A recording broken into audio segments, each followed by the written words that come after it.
सद्गुरु हमें अपने कॉलेज के दिनों की एक घटना सुना रहे हैं।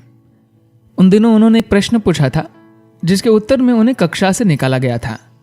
साथ ही वे युवाओं जुड़ो सत्य से अभियान के महत्व के बारे में भी समझा रहे हैं।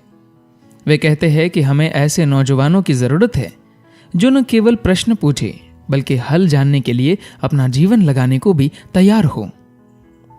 सद्गुरु कहते हैं, कई वर्ष पूर्व जब मैं विश्वविद्यालय में था तो मैंने एक महिला प्रोफेसर से उनके नोट्स मांगे ताकि उन्हें फोटोकॉपी करवाया जा सके। इस तरह उन्हें वे नोट्स पढ़कर बताने की और मुझे कक्षा में बैठने की जरूरत न रहती।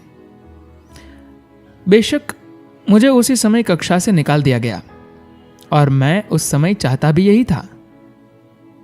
बचपन में मैं अपने दिन का अधिकतर समय अपने स्कूल के बाहर घाटी में कई तरह के जलीय जंतुओं को गहराई से देखने में बिताता। मैंने जो किया वह गलत था और मैं कभी ऐसा करने की सलाह नहीं दूंगा। दरअसल उस कक्षा में सिर्फ नोट्स का डिक्टेशन होता था और मैं एक स्टेनोग्राफर नहीं बनना चाहता था। कक्षा से बाहर निकाले जाना मेरे लिए कोई नया अनुभव नहीं था। मुझे स्कूल भी बोरियत से भरे हुए लगते थे क्योंकि कोई भी अध्यापक ऐसी कोई बात नहीं करता था जो उनके जीवन के लिए मायने रखती हो। बचपन में मैं अपने दिन का अधिकतर समय अपने स्कूल के बाहर घाटी में कई तरह के जलीय जंतुओं को गहराई से देखने में बिताता। जब मेरे माता पिता को इस बारे में पता चला तो उन्होंने मेरे इस जैविक अन्वेषण को खारिज कर दिया और उसे बारिश के गंदे पानी में मस्ती करना बताया और फिर मुझे कक्षा में वापस भेज दिया गया। क्या मैं बिना अनुमति स्कूल से गायब होने का समर्थन कर रहा हूं? बिल्कुल नहीं। मैं ये कहना चाहता हूं कि युवाओं के पास बहुत सारे प्रश्न होते हैं और उन्हें उनके जवाब कभी नहीं मिलते। अकल्पनाशील वयस्क जगत उन्हें ग्रेड, करियर व पैसे वगैरह के बारे में प्रवचन देता रहता और इसके अलावा कोई बात नहीं होती। मुझे याद है कि मेरे दिमाग में हमेशा लाखों सवाल चक्कर काटते थे। मेरे पिता अक्सर निराश होकर हाथ खड़े कर देते और कहते, ये लड़का अपने जीवन में क्या करेगा? उन्हें इस बात का एहसास नहीं था कि मेरे पास किए जाने वाले कामों की कभी कमी नहीं थी। मुझे कक्षा बोरिंग लगती थी, परंतु मैं उसके अलावा बाकी सभी चीजों में रुचि रखता था।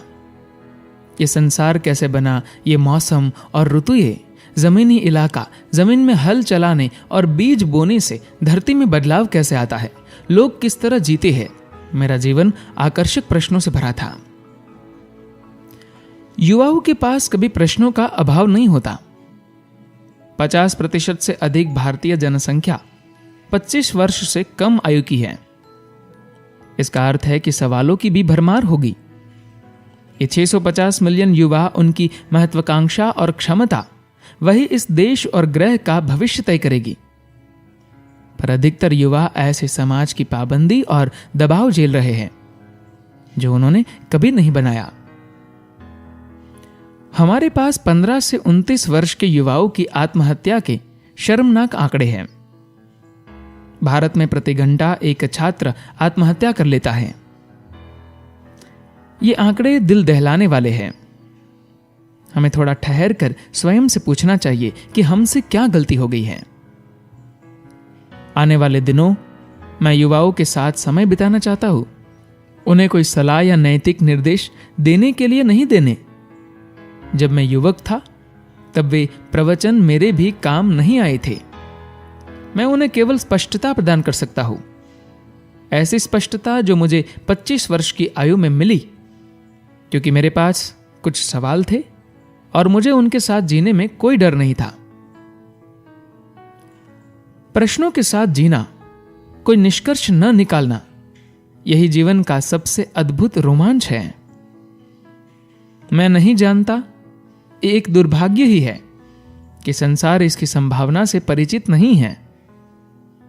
विस्मय की वह क्षमता बचपन में ही मिटा दी जाती है और इसकी जगह ज्ञान के भैंस में बैठी मान्यताएं, धारणाएं और निश्चितताएं ले लेती है। हम भूल गए हैं मैं नहीं जानता ही जानने का एकमात्र रास्ता है।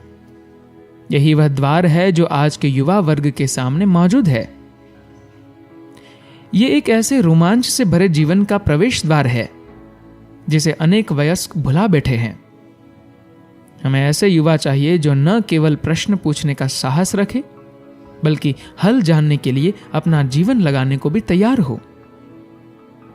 हमारा व्यक्तिगत और सार्वभौमिक कल्याण भी इसी पर निर्भर करता है। धन्यवाद।